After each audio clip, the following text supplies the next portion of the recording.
നമസ്കാരം, ഞാൻ ബൈജു നായർ. നമ്മുടെ ചാനലിലേക്ക് സ്വാഗതം. ഇന്ന് ചോദ്യോത്തരങ്ങളുമായിട്ടാണ് ഞാൻ വന്നിരിക്കുന്നത്. ചോദ്യോത്തരങ്ങളിലേക്ക് കടക്കുന്നതിന് മുമ്പ് ഈ ആഴ്ചയിൽ അല്ലെങ്കിൽ ഈ മാസത്തെ തന്നെ പ്രധാനപ്പെട്ട ഒരു വാഹന വാർത്തയാണ് നമ്മൾ പറയാൻ പോകുന്നത്.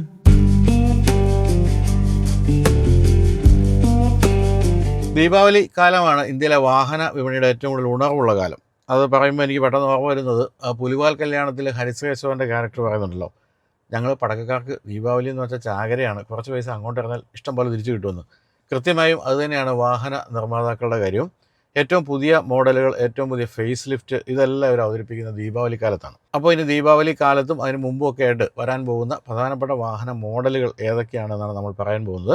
അപ്പോൾ നമുക്ക് തുടക്കം സ്കോഡ കോഡിയാക്ക് RSൽ നിന്നാകാൻ തോന്നുന്നു. സ്കോഡ കോഡിയാക്ക് RSൻ്റെ കാര്യം പറയുകയാണെങ്കിൽ ദേ വന്നു ദാ പോയി എന്നൊക്കെ പറയുന്നതിലാണ്. കാരണം അത് CBU ആയിട്ട്, അതായത് പൂർണ്ണമായിട്ടും നിർമ്മിച്ച് ഇറക്കുമതി ചെയ്യുന്ന ഒരു മോഡലാണ്. കോഡിയാക്ക് എന്ന് പറയുന്നത് നമ്മളിപ്പോൾ എപ്പോഴും കണ്ടുകൊണ്ടിരിക്കുന്ന മോഡലിൻ്റെ ഒരു റാലി സ്പോർട്ട്, RS എന്ന് പറയുന്നതാണല്ലോ, ആ ഒരു മോഡലാണ്. അത് നിങ്ങൾക്ക് ഓർമ്മയുണ്ടാവും, ഒക്ടേവിയ RS ഒക്കെ വന്നു പോയത്. അതുപോലെ കൂടുതൽ പവർഫുൾ എഞ്ചിനോട് കൂടിയ, കൂടുതൽ ഫീച്ചേഴ്സോട് കൂടിയ കോഡിയാക്കാണ് RS എന്നുള്ള പേരിൽ വരുന്നത്. അപ്പോൾ 50 യൂണിറ്റ് മാത്രമാണ് ഇന്ത്യയിലേക്ക് വേണ്ടി സ്കോഡ കണ്ടുവച്ചിരുന്നത്. 50 മിനിറ്റിൽ ഈ 50 വാഹനങ്ങളും ബുക്കിംഗ് ആയിപ്പോയി. ഓൺലൈൻ ബുക്കിംഗ് ആയിരുന്നു, 50 വിറ്റുപോയി. അതാണ് സ്കോഡ RSൻ്റെ പ്രത്യേകത. അപ്പോൾ പിന്നെ എന്തിനാണ് അതിനെപ്പറ്റി പറയുന്നത് ചോദിച്ചാൽ, കുഴപ്പമില്ല, അടുത്ത 50 യൂണിറ്റ് വരാൻ പോവുകയാണ്, അതിൻ്റെ ഓൺലൈൻ ബുക്കിംഗ് ആരംഭിച്ചിട്ടുണ്ട്. അപ്പോൾ നിങ്ങൾക്കത് വേണമെങ്കിൽ ഇപ്പോൾ ബുക്ക് ചെയ്യാവുന്ന ഒരു സമയമാണ്. അതും ഈ പറഞ്ഞ പോലെ പെട്ടെന്ന് ബുക്കിംഗ് തീരാനുള്ള സാധ്യതയുണ്ട്. അപ്പോൾ എന്താണ് ഈ വാഹനത്തിൻ്റെ പ്രത്യേകത എന്ന് ചോദിച്ചാൽ, പ്രധാനപ്പെട്ട പ്രത്യേകത 63 ലക്ഷം രൂപ വിലയുണ്ടെന്നുള്ള കാര്യമാണ്. കാരണം CBU ആയിട്ടാണല്ലോ വരുന്നത്, അപ്പം വലിയ ടാക്സ് കൊടുക്കേണ്ടി വരും. അപ്പോൾ 63 ലക്ഷം രൂപ കൊടുത്ത് നിങ്ങൾക്ക് വേണമെങ്കിൽ ഇപ്പോൾ ബുക്ക് ചെയ്യാം. സ്കോഡ കോഡിയാക്ക് RS വലിയ താമസമില്ലാതെ 50 യൂണിറ്റ് കൂടി വരികയും ചെയ്യും. ഇതിൻ്റെ പ്രത്യേകത വെച്ചാൽ ഞാൻ പറയാം, കൂടുതൽ പവർഫുള്ളായുള്ള എഞ്ചിനാണ്. 265 BHP എഞ്ചിനാണ്. 2 ലിറ്റർ ടർബോ പെട്രോൾ എഞ്ചിനാണ്. അത് കുറേ കാലത്തിന് ശേഷം തിരിച്ചു വരികയാണ് ഇന്ത്യയിലേക്ക്. 400 ന്യൂട്ടൺ മീറ്ററാണ് മാക്സിമം ടോർക്ക്. ഇത് നോക്കുമ്പോൾ നമ്മൾ നിലവിലുള്ള കോഡിയാക്കിനേക്കാളും 61 BHP പവർ കൂടുതലുണ്ട്, 80 ന്യൂട്ടൺ മീറ്റർ ടോർക്കും കൂടുതലുണ്ട്. അപ്പം അത്രയും പവർഫുള്ളായുള്ള വാഹനമാണ്. 6.3 സെക്കൻഡ്സ് കൊണ്ട് ഈ വാഹനം 100 കിലോമീറ്റർ വേഗത എടുക്കും. നിങ്ങൾക്കറിയാമല്ലോ, വളരെ വലിയൊരു SUV ആണത്. എന്നിട്ട് പോലും 6.3 സെക്കൻഡ്സ് മതി 100 കിലോമീറ്റർ വേഗത എടുക്കാൻ. ഏതായാലും 50 യൂണിറ്റ് വിറ്റ് പോയി കഴിഞ്ഞു. 50 വേണ്ടവർ ഇപ്പോൾ തന്നെ ബുക്ക് ചെയ്യാം. ഏതായാലും ആ വാഹനവും എനിക്ക് തോന്നുന്നു ദീപാവലിക്ക് തൊട്ട് മുമ്പായിരിക്കും നിങ്ങൾക്ക് ഡെലിവറി കിട്ടാനുള്ള സാധ്യതയുള്ളത്. അടുത്തത് ടാറ്റ സിയറ EV. അതാണ് ഇപ്പോൾ എല്ലാവരും കാത്തിരിക്കുന്ന ഒരു മോഡൽ. ജൂൺ 30-നാണ് ടാറ്റ സിയറ EV ലോഞ്ച് ചെയ്യാൻ പോകുന്നത്. 18-നും 25 ലക്ഷത്തിനും ഇടയ്ക്കായിരിക്കും ഇതിൻ്റെ വില എന്ന് തോന്നുന്നു. ഹാരിയറിൻ്റെയും അതുപോലെ തന്നെ ടാറ്റ കർവ് EVയുടെ ഇടയ്ക്കായിരിക്കും ഇതിൻ്റെ ഒരു സ്ഥാനം. നിങ്ങൾക്കറിയാവുന്ന പോലെ ഇപ്പോൾ നിങ്ങൾ ധാരാളം സിയറ നിങ്ങൾ കണ്ടുപിടിച്ചിട്ടുണ്ടാവും. അതിൽ നിന്ന് വ്യത്യസ്തമായിട്ട് മുൻഭാഗമൊക്കെ ഒന്ന് അടച്ചു വെച്ചിട്ടുണ്ട് EV ആയതുകൊണ്ട്. എന്നല്ലാതെ വലിയ മാറ്റങ്ങൾ രൂപത്തിലില്ല. കാണാൻ നല്ല രസമുള്ള രൂപമാണല്ലോ.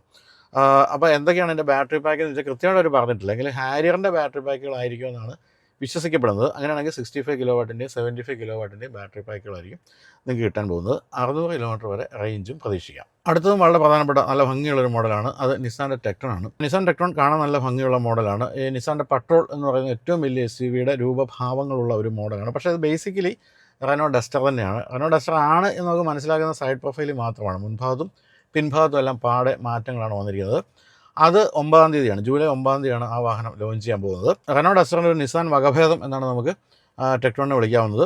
11 to 19 ലക്ഷം രൂപ വില പ്രതീക്ഷിക്കാം. ജൂലൈ 9-നാണ് അത് ലോഞ്ച് ചെയ്യാൻ പോകുന്നത്. 1.3 ലിറ്റർ 4 സിലിണ്ടർ എഞ്ചിനും അതുപോലെ തന്നെ 1 ലിറ്റർ ടർബോ പെട്രോൾ എഞ്ചിനുമാണ് ഇതിലുണ്ടാവുക. ഇതിനകത്ത് പ്രധാനപ്പെട്ട ഒരു കാര്യം എന്ന് വെച്ചാൽ 1.8 ലിറ്റർ ഒരു സ്ട്രോങ് ഹൈബ്രിഡ് വരാൻ പോകുന്നുണ്ട് റെനോ ഡസ്റ്ററിൻ്റെ കാര്യത്തിൽ. പക്ഷേ അത് ഈ വാഹനത്തിൽ വരുമോ എന്നുള്ള കാര്യം വ്യക്തമല്ല. അത് റെനോ ഡസ്റ്ററിൻ്റെ ആ ഒരു 1.8 ലിറ്റർ സ്ട്രോങ് ഹൈബ്രിഡ് വരാൻ പോകുന്നത് ദീപാവലി കാലത്താണ്. അപ്പോൾ ആ സമയത്ത് ഇതിലത് ഉണ്ടാകാൻ സാധ്യതയില്ല. ഇത് പിന്നീട് കുറച്ചു കാലം കഴിഞ്ഞായിരിക്കും വരാനുള്ള സാധ്യതയുള്ളത്. എന്നാലും കാണാൻ നല്ല രസമുള്ള മോഡലാണ്. നിസാൻ്റെ ഇന്ത്യയിലെ കാര്യം നോക്കുകയാണെങ്കിൽ അങ്ങനെ വലിയ വമ്പൻ വിൽപ്പനയുള്ള മോഡലുകളൊന്നും ഇല്ലാത്ത സാഹചര്യത്തിൽ ടെക്ട്രോണിൽ കാര്യമായ രീതിയിൽ ഒരു പ്രതീക്ഷ അർപ്പിച്ചിട്ടുണ്ട്. എന്തായാലും വരുമ്പോൾ നമുക്കറിയാം എങ്ങനെയുണ്ട് ബാക്കി കാര്യങ്ങൾ എന്നുള്ള കാര്യം. അടുത്ത മഹീന്ദ്ര സ്കോർപിയോ N ആണ്. മഹീന്ദ്രയുടെ ഏറ്റവും മികച്ച വാഹനങ്ങളിലൊന്നാണ് സ്കോർപിയോ N. പഴയ സ്കോർപിയോയുടെ ഏറ്റവും പുതിയ രൂപം എന്നാണ് പറയുന്നത്. അത് ഇപ്പോഴും നല്ല ബുക്കിംഗ് പോലും ഉണ്ട്. അതിന് വളരെ പെട്ടെന്ന് കിട്ടുക പോലുമില്ല, അത്രയധികം ആൾക്കാർ കാത്തിരിക്കുന്ന മോഡലാണ്. എന്തായാലും ആ ഒരു സ്കോർപിയോ Nൻ്റെ ഒരു ഫേസ് ലിഫ്റ്റ് ഈ വർഷം മധ്യത്തോടുകൂടി വരുമെന്നാണ് പറയപ്പെടുന്നത്. എഞ്ചിനിൽ മാറ്റം ഉണ്ടാകാനിടയില്ലെങ്കിലും ഗ്രില്ല്, ബമ്പർ, അലോയ് വീൽ എന്നിവയൊക്കെ പുതിയ രൂപത്തിലായിരിക്കും. 10.2 ഇഞ്ചിൻ്റെ ഇൻഫർടൈൻമെൻറ്റ് ടച്ച് സ്ക്രീൻ ആയിരിക്കും മറ്റൊരു പുതുമയായിട്ട് അതിൽ വരാൻ പോകുന്നത്. ഇനിയുള്ള BMW i5 long wheel base ആണ്.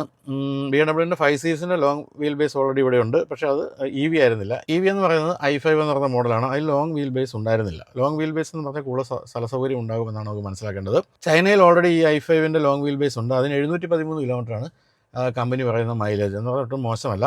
എന്തായാലും ഇതും CBU ആയിട്ടായിരിക്കും വരാൻ പോകുന്നതെന്നുള്ളതുകൊണ്ട് തന്നെ 1 കോടി രൂപയിലധികം വില പ്രതീക്ഷിക്കാം. അടുത്തത് കിയ സിറോസിൻ്റെ ആണ്. കിയ സിറോസ് ഒരു വ്യത്യസ്തമായ രൂപത്തോടുകൂടി വന്ന് നമ്മുടെയൊക്കെ ശ്രദ്ധ ആകർഷിച്ചൊരു മോഡലാണ്.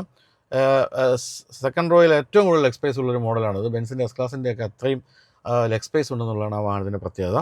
അത് ഓഗസ്റ്റിൽ ലോഞ്ച് ചെയ്യും എന്നാണ് അറിയുന്നത്. അതല്ല, അതിൻ്റെ രൂപം ഓഗസ്റ്റ് ലോഞ്ച് ചെയ്യും. ടാറ്റ നെക്സോൺ അതുപോലെ തന്നെ MG വിൻസർ എന്നിവയൊക്കെ ആയിരിക്കും ഈ വാഹനം പ്രധാനമായിട്ടും മത്സരിക്കാൻ പോവുക.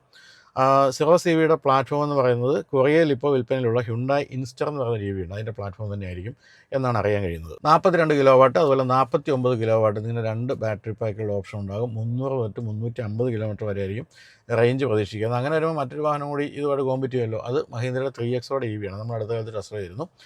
ഇതിനായി ഒരു 20 ലക്ഷം രൂപ വരെയൊക്കെ വില പ്രതീക്ഷിക്കാവുന്നതാണ്. എന്തായാലും നല്ല ഇൻറ്റീരിയർ സ്പേസുള്ള കാണാൻ രസമുള്ള ഒരു മോഡലാണ് സിറോസ് എന്നുള്ളതുകൊണ്ട് തന്നെ അതിൻ്റെ നന്നായിട്ട് വിൽക്കാനുള്ള സാധ്യതയുണ്ട്. അടുത്തത് ഫോക്സ്വാഗൺ വെർട്ടുസ് ആണ്. വെർട്ടുസ് എന്ന് പറയുന്നത് നല്ല ഗംഭീരമായ ഒരു സെഡാനാണ്. അതിൻ്റെ ഒരു ഫേസ് ലിഫ്റ്റ് ഈ വർഷം അവസാനത്തിന് മുമ്പ് വരുമെന്നാണ് അറിയുന്നത്. പക്ഷേ അതിൻ്റെ കൂടുതൽ വിവരങ്ങളൊന്നും ലഭ്യമായിട്ടില്ല. അടുത്താണ് ഏറ്റവും പ്രധാനപ്പെട്ട ഒരു മോഡൽ. ഞാൻ കഴിഞ്ഞ തവണയും നമ്മുടെ ക്വസ്റ്റ്യൻ ആൻസറിൽ പറഞ്ഞിരുന്നു, ആണോ അതുപോലെ ആണ് ഭാവി എന്ന് നമ്മൾ കരുതിയിരിക്കുമ്പോഴാണ് പ്ലഗ് ഇൻ ഹൈബ്രിഡുകൾ ഇന്ത്യയിലേക്ക് വരാൻ പോകുന്നത്. പ്ലഗ് ഇൻ ഹൈബ്രിഡ് എന്ന് പറഞ്ഞാൽ അതിൽ ഇലക്ട്രിക് മോട്ടറും ഉണ്ടാകും, അതോടൊപ്പം തന്നെ പെട്രോൾ എഞ്ചിനും ഉണ്ടാകും. അപ്പം റേഞ്ച് ആങ്സൈറ്റി ഇല്ല. നമ്മൾ കുറേ ദൂരം വിയിൽ ഓടുന്നു, അതിനുശേഷം യുടെ റേഞ്ച്, ബാറ്ററിയുടെ റേഞ്ച്, ബാറ്ററിയുടെ പവർ തീരുമ്പോൾ അത് പെട്രോളിലേക്ക് സ്വിച്ച് ചെയ്ത് ഓടിച്ചു പോകാം. CNGയും പെട്രോളും പോലെ തന്നെ. വീണ്ടും നിങ്ങൾക്ക് സമയമുണ്ടെങ്കിൽ നിങ്ങൾക്ക് വീണ്ടും ചാർജ് ചെയ്ത് തന്നെ ഓടിച്ചു പോകാം എന്നുള്ളതൊരു രസകരമായ കാര്യമാണ്. അപ്പോൾ അത് ആദ്യമായി ഇന്ത്യയിലേക്ക് കൊണ്ടുവരാൻ പോകുന്നത് MG മോട്ടറാണ്. MG മോട്ടറിൻ്റെ ഏറ്റവും പുതിയ പേര് എന്നല്ല, നമുക്ക് അറിഞ്ഞുകൂടാ. അതാണ് ഈ വർഷം വരാൻ പോകുന്നത്. ഈ വർഷം എന്ന് വെച്ചാൽ ഈ വരികയാണ്, ജൂലൈ 16 എൻ്റെ ലോഞ്ചിന് നമ്മളൊക്കെ ഇൻവൈറ്റ് ചെയ്തിട്ടുണ്ട്. ന്യൂ എനർജി വെഹിക്കിൾ എന്ന് മാത്രമേ ഇപ്പോൾ അവർ പറയുന്നുള്ളൂ, അല്ലാതെ അതിൻ്റെ പേര് ഇതുവരെ പ്രഖ്യാപിച്ചിട്ടില്ല. എങ്കിൽ പോലും ചൈനയിലെ വൂലിംഗ് എന്ന് പറയുന്ന കമ്പനിയുടെ സ്റ്റാർലൈറ്റ് 560 എന്ന് പറയുന്ന മോഡലാണ് റീബാഡ്ജ് ചെയ്ത് ഇന്ത്യയിൽ MG കൊണ്ടുവരാൻ പോകുന്നതെന്നാണ് അറിയാൻ കഴിയുന്നത്. അതിപ്പോൾ ഓൾറെഡി ഇന്തോനേഷ്യയിൽ വിപണിയിലുണ്ട്. ഇന്തോനേഷ്യയിൽ ആരെങ്കിലും ഇത് കാണുന്നുണ്ടെങ്കിൽ എങ്ങനെയുണ്ട് അവിടുത്തെ അതിൻ്റെ റെസ്പോൺസ് എന്നുള്ള കാര്യം ഒന്ന് കമൻറ്റ് ചെയ്താൽ നന്നായിരിക്കും. അപ്പോൾ അത് ഈ മോഡലിൻ്റെ പ്ലഗ് ഇൻ ഹൈബ്രിഡ് കൂടാതെ ഒരു ഓൾ ഇലക്ട്രിക് മോഡലും കൂടി വരുന്നുണ്ട്. രണ്ടും കൂടി ഒരുമിച്ചായിരിക്കും വരാൻ പോകുന്നതെന്നാണ് അറിയുന്നത്. ഇപ്പോൾ ഇന്തോനേഷ്യയിൽ വിറ്റുകൊണ്ടിരിക്കുന്ന ഈ ഒരു സ്റ്റാർലൈറ്റിൻ്റെ 560 എന്ന് പറയുന്ന മോഡലിൻ്റെ സ്പെക്കൊക്കെ നോക്കുകയാണെങ്കിൽ 105 bhp പെട്രോൾ ഇതിന് കൂടാതെ 20.5 കിലോ വാട്ടിൻ്റെ ബാറ്ററി പാക്കുമാണ് അതിലുള്ളത്. അപ്പോൾ ടോട്ടൽ ഔട്ട്പുട്ട് എന്ന് പറയുന്നത് 195 bhp ആണ്. ടോട്ടൽ ഔട്ട്പുട്ടാണ് ഞാൻ പറഞ്ഞത്. പക്ഷേ ഇതിൻ്റെ ഇലക്ട്രിക്കായിട്ട് തന്നെ, അതായത് മോഡിൽ തന്നെ 125 കിലോമീറ്റർ ഓടും.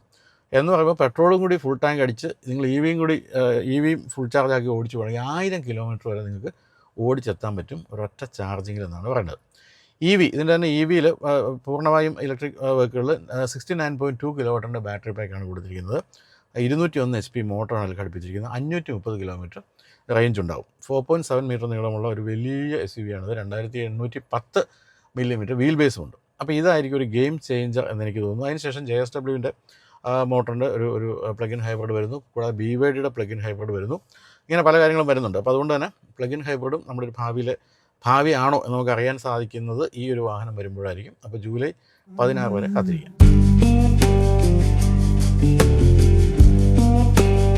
ഇനി ഈ ആഴ്ചയിലെ കത്തുകളിലേക്ക് കടന്നാൽ ആദ്യത്തെ ചോദ്യം വെച്ചിരിക്കുന്നത് ലോപ്പസ് ഫെർണാണ്ടസ് ആണ്, ഫോർട്ട് കൊച്ചിയിൽ നിന്നും. സ്കോഡയുടെ പീക്ക് എന്നൊരു ലോഞ്ച് ചെയ്തതായി വാർത്ത കണ്ടു. അത് ഇന്ത്യയിൽ വരുമോ എന്നാണ് ചോദിച്ചിരിക്കുന്നത്. വരും എന്നാണ് സ്കോഡ ഇന്ത്യയുടെ തലവനായ ആശിഷ് ഗുപ്ത പറയുന്നത്. കിയ EV9 അതുപോലെ തന്നെ ഹ്യുണ്ടായി അയോണിക് 9 പിന്നെ വോൾവോ EX90 തുടങ്ങിയ വാഹനങ്ങളുമായിട്ട് കോമ്പറ്റ് ചെയ്യുന്ന ഒരു വലിയ അല്പം വില കൂടിയൊരു വാഹനമായിരിക്കും ഈ സ്കോഡയുടെ പീക്ക് എന്ന് പറയുന്ന ഈ ഒരു എന്നാണ് അറിയാൻ കഴിയുന്നത്. എപ്പിക്ക്, എൽറോക്ക്, എനിയാക് എന്നിവയ്ക്ക് ശേഷമാണ് സ്കോഡ ഈ ഒരു വാഹനം വിപണിയിൽ എത്തിക്കുന്നത്. അത് ഈ മൂന്നും ആണ്. അതിനുശേഷം വരുന്ന ആണ് എപ്പിക് എന്ന് പറയുന്നത്. 7 സീറ്റർ ഒരു മോഡലാണിത്. എന്നിട്ടും 299 ലിറ്റർ ബൂട്ട് സ്പേസ് ഉണ്ടെന്നുള്ളതാണ് മറ്റൊരു പ്രധാനപ്പെട്ട കാര്യം. 63 കിലോ വാട്ടിൻ്റെയും 91 കിലോ വാട്ടിൻ്റെയും ബാറ്ററി പാക്കുകളുള്ള രണ്ട് വേരിയൻറ്റ് ഇതിനുണ്ടാകുമെന്നാണ് അറിയുന്നത്. 495 മുതൽ 613 കിലോമീറ്റർ വരെയാണ് റേഞ്ച് നൽകാനുള്ള സാധ്യത. സ്കോഡയുടെ ഏറ്റവും പുതിയ മോഡേൺ സോളിഡ് ഡിസൈൻ ലാംഗ്വേജിലാണ് ഈ ഒരു വാഹനം ജനിക്കുന്നത്. വളരെ എലഗൻ്റാണ് ഈ ഒരു ഡിസൈൻ എന്ന് പറഞ്ഞാൽ. ഇതാണ് സ്കോഡയുടെ വാഹനങ്ങളുടെ എല്ലാ ലുക്ക് വളരെ എലഗൻ്റ് ആണല്ലോ. അപ്പോൾ അങ്ങനെ ഒരു ലുക്കുണ്ട്. നല്ല രസമുള്ള LED ലൈറ്റിംഗ് ഒക്കെയാണ് ഇതിനുള്ളത്. 19 തൊട്ട് 21 ഇഞ്ച് വരെയുള്ള ടയേഴ്സ് വിവിധ വേരിയൻറ്റുകൾക്കുണ്ടാകും. പിന്നെ ഷേപ്പുള്ള മെട്രിക്സ് LED ലൈറ്റുകൾ, അതുപോലെ തന്നെ അടച്ചു പൂട്ടി വെച്ച ഗ്രില്ല് എന്നിവയൊക്കെയാണ് മറ്റ് പ്രത്യേകതകൾ. 4874 മില്ലിമീറ്റർ നീളമുള്ള എപ്പിക്കിന് 2965 മില്ലിമീറ്റർ വീൽ ബേസും ഉണ്ട്. 13.6 ഇഞ്ചിൻ്റെ ഇൻഫർടൈൻമെൻറ്റ് സ്ക്രീനാണ് ഉൾഭാഗത്തുള്ളത്. 10 ഇഞ്ചിൻ്റെ ഒരു ഡ്രൈവർ ഡിസ്പ്ലേ, അതുപോലെ 2 വയർലെസ് ചാർജേഴ്സ്, പിന്നെ ഹെഡ് അപ്പ് ഡിസ്പ്ലേ, അങ്ങനെ പല കാര്യങ്ങളുണ്ട്. 3 നിര സീറ്റുണ്ട് എന്നുള്ള കാര്യം ഞാൻ പറഞ്ഞല്ലോ. ഇന്ത്യയിൽ CBU ആയിട്ടായിരിക്കും വരാൻ പോകുന്നത്, അതായത് കംപ്ലീറ്റ് ബിൽറ്റ് യൂണിറ്റ് ആയിട്ട് ഇറക്കുമതി ചെയ്ത് വരാൻ പോകുന്നുണ്ട്. വില വളരെ കൂടുതലായിരിക്കും എന്നുള്ള കാര്യം സംശയമില്ല. UK ഈ വാഹനത്തിൻ്റെ വില എന്ന് പറയുന്നത് 64.95 ലക്ഷം രൂപയാണ്. അതായത് 65 ലക്ഷം രൂപയാണെങ്കിൽ CBU ആയിട്ട് വരുമ്പോൾ 1 കോടി രൂപ വരെ വില പ്രതീക്ഷിക്കാം. പക്ഷേ സോളിഡ് ആയിട്ടുള്ള ബിൽ ക്വാളിറ്റിയും കാണാനുള്ള ഭംഗിയും മോശമല്ലാത്ത റേഞ്ചും ഒക്കെ ഉള്ളതുകൊണ്ട് തന്നെ ആളുകൾ വാങ്ങിക്കാനുള്ള സാധ്യതയുണ്ട്. അടുത്ത ചോദ്യം അയച്ചിരിക്കുന്ന രൂപ രാജനാണ്, കൊല്ലത്തു നിന്നും. സ്കോഡ സ്ലാവിയ വാങ്ങാനിരിക്കുമ്പോഴാണ് അതിൻ്റെ പുതിയ മോഡൽ വരുന്നതായി ചിലർ പറഞ്ഞത്. ശരിയാണോ? ആണെങ്കിൽ എപ്പോഴത്തേക്ക് പ്രതീക്ഷിക്കുന്നതാണ് ചോദിച്ചിരിക്കുന്നത്. 2026 ഒടുവിൽ സ്കോഡ സ്ലാവിയയുടെ ഫേസ് ലിഫ്റ്റ് വരുമെന്നാണ് അറിയാൻ കഴിയുന്നത്. പുതുക്കിയ ബമ്പർ ഡിസൈന്, അതുപോലെ പുതിയ ഹെഡ്ലൈറ്റ്, പുതിയ അലോയ് വീൽ എന്നിവയ്ക്കാണ് പ്രധാനപ്പെട്ട കാര്യങ്ങളായിട്ട് വരാവുന്നത്. അതുപോലെ എഞ്ചിനുകളിൽ മാറ്റം ഉണ്ടാകാനിടയില്ലെങ്കിലും ഒരു 8 സ്പീഡ് ഓട്ടോമാറ്റിക് വരാനുള്ള സാധ്യതയുണ്ട്. ഇപ്പോൾ 6 സ്പീഡ് ഓട്ടോമാറ്റിക്കാണുള്ളത്. അപ്പോൾ ഇപ്പം അടുത്ത കാലത്ത് കുഷാക്കിൽ വന്ന 8 സ്പീഡ് ടോർക്ക് കൺവേർട്ടർ ഓട്ടോമാറ്റിക് ഉള്ള ഒരു വേരിയൻറ്റ് കൂടി വരാനുള്ള സാധ്യത ഉണ്ടെന്നുള്ളതാണ് കേൾക്കുന്ന കാര്യം. സെഡാനുകളിൽ അത്രയും ഗംഭീരമായ ഗിയർ ബോക്സ് കൂടെ വന്നു കഴിഞ്ഞാൽ ഓടിക്കാൻ ഭയങ്കര രസമാണല്ലോ, അതുകൊണ്ട് ഒരു ഗംഭീര വാഹനമായിരിക്കാം. ഉള്ളിൽ 10.25 ഇഞ്ചിൻ്റെ പുതിയ ടച്ച് സ്ക്രീൻ, അതും കുഷാക്കിൽ വന്നത് തന്നെ അതുണ്ടായിരിക്കും. അതുപോലെ തന്നെ മുൻഭാഗത്തും പാർക്കിംഗ് സെൻസേഴ്സ്, പുതിയ ഡിസൈനിലുള്ള ഡാഷ്ബോർഡ്, പുതിയ നിറത്തിലുള്ള സീറ്റ് അപ്ഹോൾസ്റ്ററി എന്നിവയൊക്കെയും നമുക്ക് പ്രതീക്ഷിക്കാം. പിൻ സീറ്റിൽ കുഷാക്കിൽ മസാജ് വന്നിട്ടുണ്ട്, ഇപ്പോൾ ജനുവരി വന്ന ഫേസ് ലിഫ്റ്റ്. അത് പക്ഷേ ഇതിലേക്ക് വരുമെന്നുള്ള കാര്യത്തിൽ ഉറപ്പില്ല. ഇപ്പോൾ 10 ലക്ഷം തൊട്ട് 18.19 ലക്ഷം രൂപ വരെയാണ് സ്ലാവിയയുടെ വില. അപ്പം വില ഒരല്പം കൂടാനുള്ള സാധ്യതയുണ്ട് ഫേസ് ലിഫ്റ്റ് വരുമ്പോൾ. അപ്പോൾ എന്തായാലും ഈ വർഷം അവസാനത്തിന് മുമ്പ് തീർച്ചയായിട്ടും ഈ വാഹനത്തിൻ്റെ ഫേസ് ലിഫ്റ്റ് വരും. അപ്പോൾ നമുക്കിനി അവസാനിപ്പിക്കുന്നതിന് മുമ്പ് ഈ ആഴ്ചയിലെ വാഹന കൗതുക വാർത്ത എന്താണ് നോക്കാം.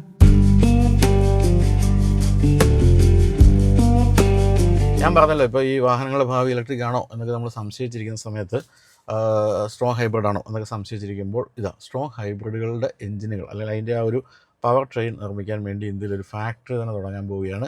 2 കമ്പനികൾ ചേർന്ന്, രണ്ടും വമ്പൻ കമ്പനികളാണ്. ഒന്ന് ഫ്രഞ്ച് കമ്പനിയായ റെനോയാണ്, മറ്റൊന്ന് ഗീലി എന്ന് പറയുന്ന ചൈനയിലെ വമ്പൻ വാഹന നിർമ്മാതാവ്. ഗീലിയാണ് കുറേ കാലം മുമ്പ് വോൾവോ പൂർണ്ണമായിട്ടും വാങ്ങിച്ചു. വോൾവോ സ്വീഡിഷാണ് നമ്മൾ പറഞ്ഞുകൊണ്ടിരിക്കുമ്പോൾ തന്നെ വാഹനം ഇപ്പോൾ പൂർണ്ണമായും ചൈനീസ് ഉടമസ്ഥതയിലുള്ള കമ്പനിയാണ് നിർമ്മിക്കുന്നത് എന്നുള്ളത് മറ്റൊരു കാര്യം.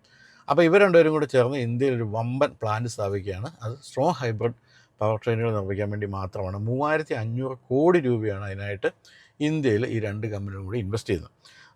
അത് ഇന്ത്യയിലൊരു ചൈനീസ് കമ്പനി, ഗീലി എന്ന് പറയുന്ന ചൈനീസാണ്, ചൈനീസ് കമ്പനി നടത്തുന്ന ഏറ്റവും വലിയ നിക്ഷേപമായിരിക്കും എന്നാണ് പറയപ്പെടുന്നത്. അപ്പോൾ ഇതിനകത്ത് 3 കമ്പനികളുണ്ട് ശരിക്കും പറഞ്ഞാൽ. ഒന്ന് റെനോയ്ക്ക് 45% ഷെയർ ഉണ്ട്, 45% ഷെയർ ഗീലിക്കുണ്ട്, പിന്നെ 10% ഉണ്ടല്ലോ, അത് ആരംകോ എന്ന് പറയുന്ന സൗദിയിലെ വമ്പൻ ഒരു കമ്പനിയാണത്. അത് പെട്രോളിയം ഉൽപ്പന്നങ്ങളൊക്കെ നിർമ്മിക്കുന്ന കമ്പനി, പിന്നെ ഹോസ്പിറ്റൽ എന്തൊക്കെ ഉണ്ടല്ലോ. അപ്പോൾ അവരാണ് 10% അതിനകത്ത് ഷെയർ എടുക്കുന്നത്. അപ്പോൾ 3 പേരും കൂടിയാണ് 3500 കോടി രൂപ ഇന്ത്യയിൽ നിക്ഷേപിക്കാൻ പോകുന്നത്. അത് റെനോയുടെ ചെന്നൈയിലെ പ്ലാന്റ് ഒന്ന് വിപുലീകരിച്ചാണ് തോന്നുന്നു ആ ഒരു നിക്ഷേപം നടത്താൻ പോകുന്നത്. അപ്പോൾ അതിൽ നിർമ്മിക്കാൻ പോകുന്നത് പൂർണ്ണമായും സ്ട്രോങ് ഹൈബ്രിഡ് എഞ്ചിനുകളായിരിക്കും.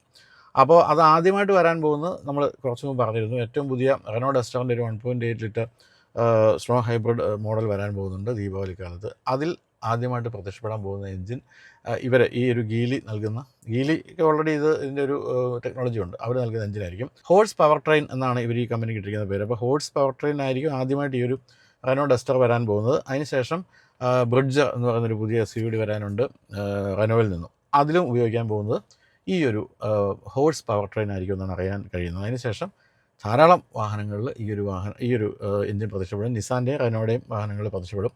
അതോടൊപ്പം തീർച്ചയായിട്ടും ഇപ്പോൾ ചൈനയെ പക്ഷേ ഇവിടുന്ന് കൊണ്ട് ഘടിപ്പിക്കണമെന്ന് എനിക്ക് അറിഞ്ഞുകൊണ്ട്, എന്തായാലും ഗീലിയുടെ ധാരാളം മോഡലുകളുണ്ട്, അതിലൊക്കെ ഇതായിരിക്കും ഒരുപക്ഷെ പ്രത്യക്ഷപ്പെടാൻ പോകുന്നത്. അപ്പോൾ എന്തായാലും ഇത്രയും അധികം ഇൻവെസ്റ്റ് ചെയ്ത് സ്ട്രോങ് ഹൈബ്രിഡ് രംഗത്തേക്ക് ഈ കമ്പനികൾ കടക്കണമെങ്കിൽ ഞാൻ എപ്പോഴും ആശങ്കപ്പെടുന്ന പോലെ സ്ട്രോങ് ഹൈബ്രിഡ് അല്ലെങ്കിൽ ഈ പ്ലഗ്-ഇൻ ഹൈബ്രിഡൊക്കെ ആണോ ഭാവി എന്ന് നമുക്ക് തോന്നിപ്പോവുകയാണ്. അപ്പോൾ എന്തായാലും ഇന്ത്യയിലൊരു ചൈനീസ് കമ്പനി ഇത്രയും മുതൽ മുടക്കുന്നതിന് വലിയ സംഭവമാണ്. കാരണം ചൈനയും ഇന്ത്യയും തമ്മിൽ ഇടയ്ക്കിടയ്ക്ക് ചൊറിച്ചിലുണ്ടല്ലോ. ഈ ചൊറിച്ചിൽ വരുമ്പോൾ ഇവരെ ഒന്ന് ചൊറിയും നമ്മളൊന്ന് അങ്ങോട്ട്. അതുകൊണ്ടാണ് MG മോട്ടോർ പൂർണ്ണമായിട്ടും ഒരു ചൈനീസ് കമ്പനിയായിട്ട് പോലും ഇന്ത്യയിൽ വന്നു കഴിഞ്ഞവർ പകുതി ഷെയർ അങ്ങോട്ട് JSWന് വിറ്റത്. അപ്പോൾ പിന്നെ പകുതി ഇന്ത്യൻ കമ്പനിയായി, പിന്നെ അധികം ചൊറിയാൻ പറ്റില്ലല്ലോ എന്നാണ് ഇവർ കരുതുന്നത്. അത് തന്നെയാണ് ഇപ്പോൾ ഇവിടെ നമ്മൾ കാണുന്നത്. അതായത് റെനോയും ഗീലയും കൂടെ ആകുമ്പോഴത്തേക്കും, റെനോ ഫ്രഞ്ച് കമ്പനിയാണല്ലോ, അപ്പോൾ അധികം ചൊറിയില്ല എന്നായിരിക്കും പ്രതീക്ഷിക്കുന്നത്. എന്തായാലും ചൈനീസ് കമ്പനി അത്രയും രൂപ ഇന്ത്യയിൽ മുതൽ മുടക്കി ഒരു സ്ട്രോങ് ഹൈബ്രിഡ് സംഭവം പവർ ട്രെയിനൊക്കെ നിർമ്മിക്കുന്നുണ്ടെങ്കിൽ അതിൻ്റെ അർത്ഥം ഭാവി തീർച്ചയായിട്ടും ആ ഒരു മേഖലയിലുണ്ട് എന്നാണ് നമ്മൾ മനസ്സിലാക്കേണ്ടത്.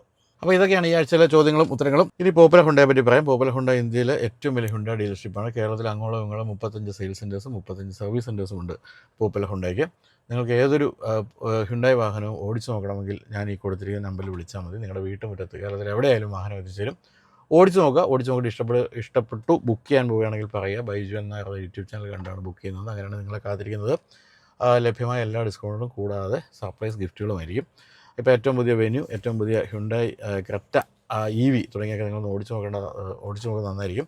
അതുപോലെ നിങ്ങളുടെ സെഡാൻ ലവർ ആണെങ്കിൽ തീർച്ചയായിട്ടും ഏറ്റവും പുതിയ വെർണ വന്നിട്ടുണ്ട്. ഗംഭീര വാഹനമാണ്. അതിൽ കുറേ പുതിയ അഡീഷൻസ് ഒക്കെ വന്നിട്ടുണ്ട്. നമ്മൾ ടെസ്റ്റ് ചെയ്തിട്ടുണ്ട്. അപ്പോൾ ഹ്യുണ്ടായുടെ ഏതൊരു വാഹനവും നിങ്ങൾക്ക് ഓടിച്ച് നോക്കാം. ഈ ഒരു നമ്പറിൽ വിളിച്ചാൽ മതി. അതുപോലെ ഹ്യുണ്ടായെ പറ്റി എന്തെങ്കിലും പരാതി അല്ലെങ്കിൽ പോപ്പുലർ ഹ്യുണ്ടായെ പറ്റി പരാതി ഉണ്ടെങ്കിലും ഈ നമ്പറിൽ വിളിച്ചാൽ തീർച്ചയായിട്ടും പരിഹാരം ഉണ്ടാവും. ഇനി എങ്ങനെയൊക്കെയാണ് ഈ ചോദ്യോത്തര വീഡിയോയിലേക്ക് ചോദ്യങ്ങൾ അയക്കേണ്ടതെന്ന് ചോദിച്ചാൽ 2 തരത്തിലയക്കാം. ഒന്ന് biju@gmail.com എന്ന് പറയുന്ന ഇമെയിലേക്ക് അയക്കാം. ബൈജു എന്നായർ ഒഫീഷ്യൽ എന്ന ഫേസ്ബുക്ക് പേജിലേക്ക് അയക്കാം. കൂടാതെ ബൈജു എന്നായർ എന്ന ഇൻസ്റ്റാഗ്രാം പേജിലേക്ക് വയ്ക്കാം. നിങ്ങൾ അയക്കുന്ന ചോദ്യങ്ങളിൽ നിന്ന് തിരഞ്ഞെടുത്ത ചോദ്യങ്ങൾക്ക് ഉത്തരം തരുന്നതായിരിക്കും. അപ്പോൾ ഇത്രയൊക്കെ പറഞ്ഞുകൊണ്ട് അവസാനിപ്പിക്കുന്നു. അപ്പോൾ എന്തായാലും വീഡിയോ ഉണ്ട്. എല്ലാവർക്കും നന്ദി. ബൈ.